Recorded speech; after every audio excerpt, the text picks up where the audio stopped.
Ce projet d'un montant de 10 millions d'euros répond à plusieurs objectifs.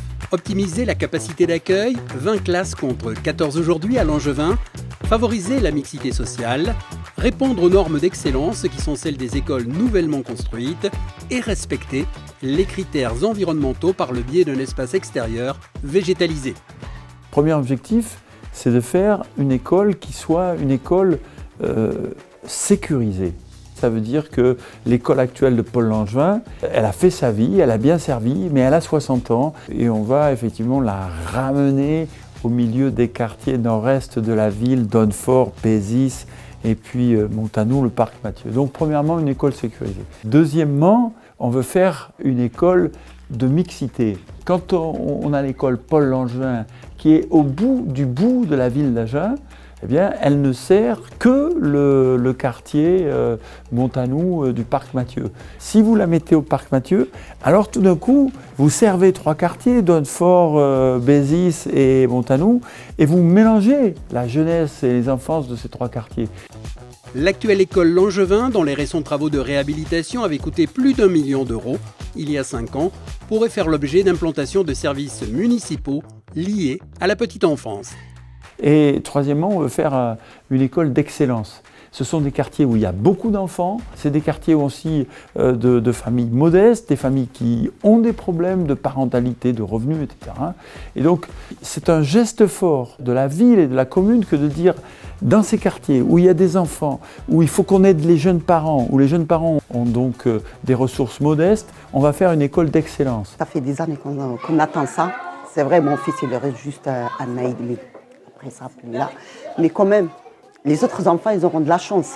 Si les enfants peuvent bénéficier d'une école plus moderne, plus structurée, plus adéquate, j'ai envie de dire, c'est une bonne chose. Pour moi, ça va changer le fait que déjà, il n'y a pas de place pour se garer, poser les enfants.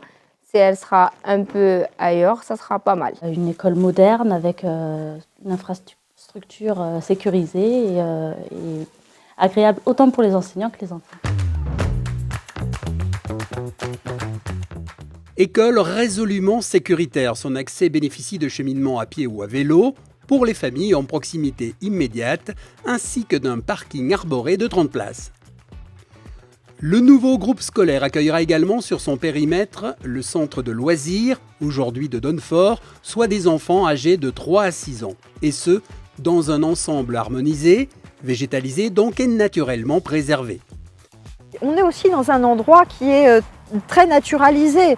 Donc on a vraiment eu le souci de maintenir et de préserver cette dimension naturelle. Donc on a réduit les places de parking initiales pour pouvoir préserver les arbres que vous voyez là.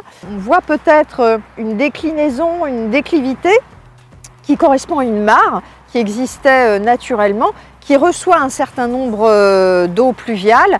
On va la garder. Et donc cette mare va continuer à être un espace de biodiversité. Alors elle sera sécurisée bien entendu, mais ce sera aussi un lieu d'apprentissage où les enfants pourront venir étudier et préserver même cette biodiversité existante. Le plan de prévention du risque d'inondation PPRI a été révisé, grâce notamment à l'aménagement des bassins de rétention le long de la Masse, à Bajamont et Montbalin, écartant ainsi les risques longtemps encourus.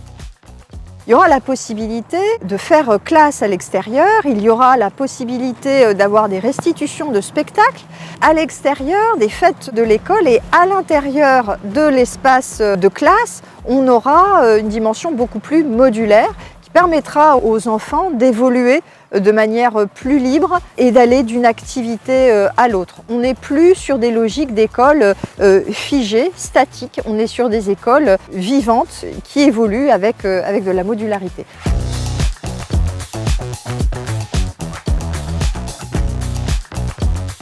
Nos enfants, les enfants d'Agen, c'est l'avenir de la ville.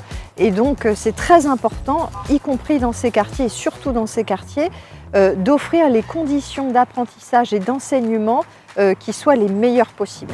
Rentrée prévue en septembre 2025 pour les 400 élèves susceptibles d'être concernés d'emblée.